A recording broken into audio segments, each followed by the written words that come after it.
ബലം പിടിക്കല അവൻ ബലം പിടിച്ചു കഴിഞ്ഞാൽ അവൻ പിന്നെ ബലം കൂടും. വേദന ഇല്ലാണ്ട് എടുത്ത് തരാം. ഇതിന് വേദന എടുക്കാത്ത ഇഞ്ചക്ഷനാണ്. ഇപ്പൊ വേദന അല്ലെങ്കിൽ അടുത്ത പ്രാവശ്യം പറയണ്ട. അടുത്ത പ്രാവശ്യം അല്ല, ഇപ്രാവശ്യം നോക്കുന്നത് എങ്ങനെ ഇവിടെ ഇരുന്നോ. അടുത്താളോ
ലാസ്റ്റത്തെ ഇതുകൊണ്ട്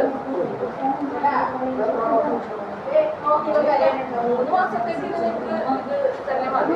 ഇതല്ലാണ്ട് നിങ്ങൾ ബൂസ്റ്റർ കൊടുക്കേണ്ടത് 3 മാസം കഴിഞ്ഞിട്ടാണ് ഒരു സ്ക്രാച്ച് ഉണ്ടാവണമെങ്കിൽ വന്നിട്ട് ബൂസ്റ്റർ കൊടുക്കേണ്ടത്. അപ്പൊ ഈ പേപ്പർ കാണിച്ചാലേ ബൂസ്റ്റർ എടുക്കാൻ പറ്റില്ല.